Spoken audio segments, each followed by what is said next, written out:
What's up, Power Painters? This is Taylor Payton of tapeart.com and powerpainters.org coming to you today with another Power Painters tutorial. So in this one, we're practicing values again, similar to what we did on the dragon head video a couple, I guess, maybe a month, 2 months back. I don't know. Stuff blurs together when you're living the freelance life. But anyhow, this was just a sketch that took me about an hour to paint, and I had to restart my computer because it was lagging really badly.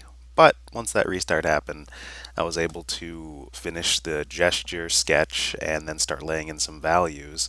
So I'm just going to give you one or two takeaways about values, since this is only about a 14-minute video, and I want to make sure that you have something valuable, no pun intended, sincerely, to walk away with and apply straight away after you're done watching. So first and foremost, when it comes to understanding values, I think that it's really, really important to separate your local values, because that way you can just have an idea of the contrast of every piece or item on a given figure in this case, or the value pattern of a landscape. You know, some bushes might be very dark, some might be more light. Just understanding, this is going to be sort of a gray, this is going to be a darker gray, this is going to be a light gray, like the sword here is one of the darkest things on the picture plane, so it separates in front of everything else because the contrast allows me to do that even though it's overlapping. If it was just a line drawing, I'd have to thicken those lines or find some other way to separate it. But with values, you use the relative values in order to do so. So everything lighter behind it will fall back because it's dark and it's stark, and it moves forward in terms of the viewing plane. So local value separations are very important because they allow you not only to create the contrast necessary between items, attire, but also to make distinct what is in shadow, what is in light. So that's a big one, to learn about local values. Another really good takeaway is to understand the different value keys and to know how to work with them in a way that serves what you're trying to do with any given image. For example, in this one, I'm just working with, pretty mid to low values except for the rim light and the hair, which changes later, the hair anyway. So none of the values are super black, and some of them are a little bit white, but I'm not dipping too deeply at this point. I go deeper just because I tried to push the values by the very end because I had room to do so. But a value key is essentially, you can say like, I'm working high key this time, and you don't use anything below like a mid gray, or you say I'm working low key, and you would use, everything from black up to that mid gray. So it's like taking the sections of the value scale, which range from pure black to pure white, and dicing off a section so that your relative values on the picture plane will still read in a way that has a select sort of mood or value key. So you can do this based on lighting, based on atmosphere, based on just stylistic choice. Like some very high key things tend to have more of an airier, floatier, more ephemeral feel about them, simply because darker values have a heavier, more stark, contrasting feel. And so it really depends on what you're going for. And it's just fun to play with that sort of stuff. So yeah, two big things: local values and value keys are things that you could definitely understand and research a little bit better. If you want to know more about those things, you can either enroll in the beginner painting course or the beginner drawing course, both of which can be found in my Gumroad store. Or if you have a little more capital to work with, Art Evolution course, that one has both of them included. So it's really nice to have lessons and longer videos to kind of guide the process in the unfolding of your artistic evolution and your understanding of the fundamentals. So another thing to think about as you're working on your characters is a lighting scenario. So I do value practice things just like I do drawing practice things. I typically separate my practices into drawing, values, and edges. I don't really work on color too much at this point because I'd rather have really potent drawings that are mostly free of mistakes, and the values to separate and delineate items, and so I can work with light and form better, and edges because it's more about the painting aspect of things, getting stuff to line up in terms of your brush strokes and soft edges, fine edges, lost edges, etc. But when you're working with values, it's smart to configure a light source, because even though you have local values, you also have to separate the shadows and the lights, and that is something that requires just a lot of repetition and practice and attention. So a good way to do this is to attune yourself to basic principles in terms of shadows and light, some of which are everything in the shadow will have a darker value than everything in the light. You can't mix the values that you've already established for those things, because it'll create a muddy image and you won't be able to get as much realism as maybe you're hoping for. You can make stylistic choices when it comes to stuff like that, but it's good to know the basis and to work with that first and foremost before you try to break those quote-unquote rules of thumb. But yeah, it's just nice to do these little practices once in a while.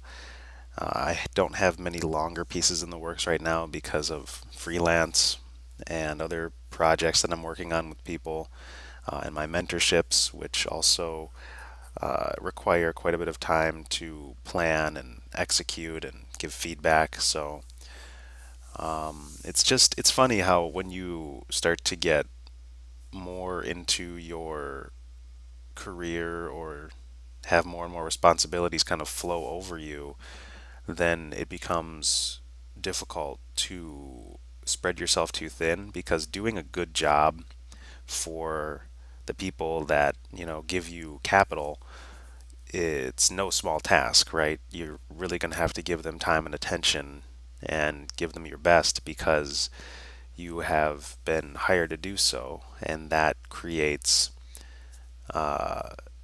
it basically creates an obligation, and so your stuff kind of has to take a little bit of a back seat, and you got to spend time earning additional income to earn some freedom to work on your stuff. But if you're at a place right now where you can just work on your things, then that's awesome, because that is something that you should really value and treat yourself like you're your best client in that case. So you wake up every morning and you're excited to work on your stuff because you're essentially hiring yourself to do so, because it's your time, your attention, your energy, your effort.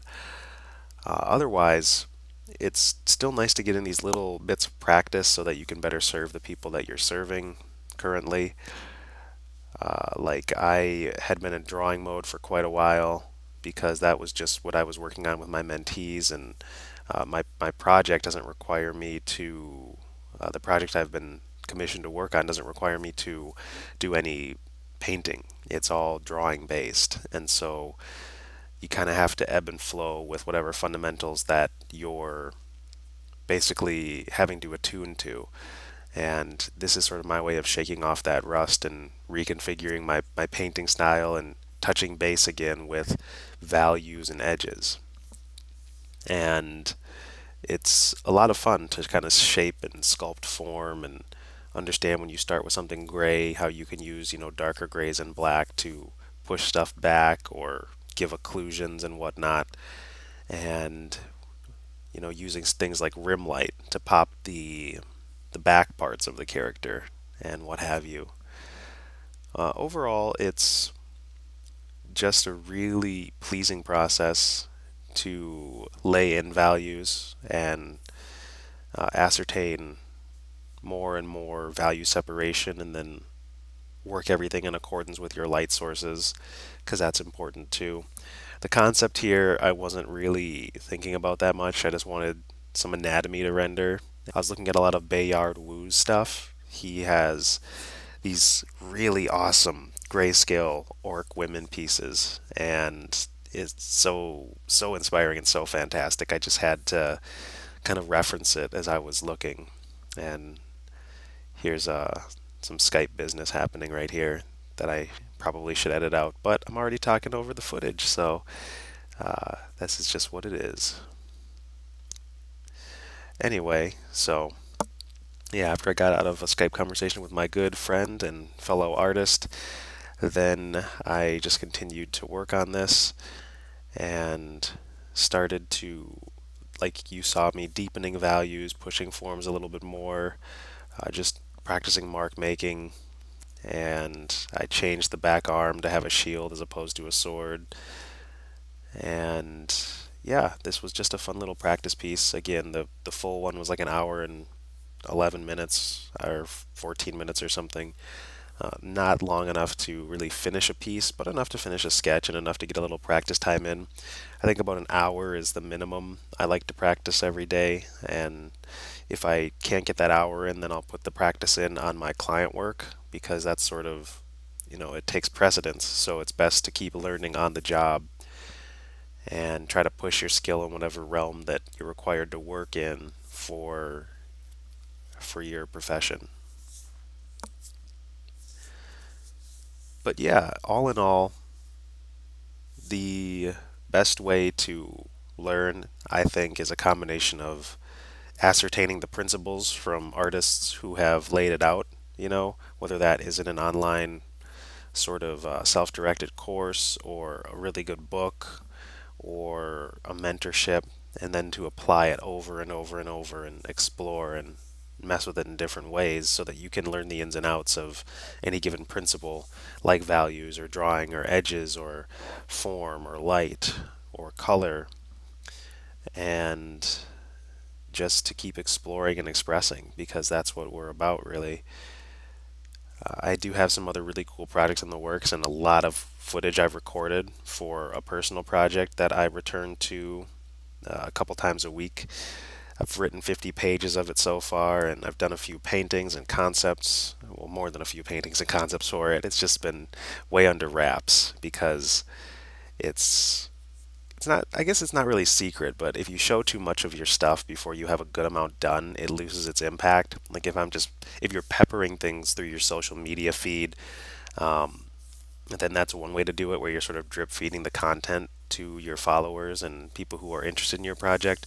Or you can just release a huge bundle of it, like an art bomb, and just explode, hopefully, in terms of, getting a bunch of attention on it at once, especially if you don't have a following already.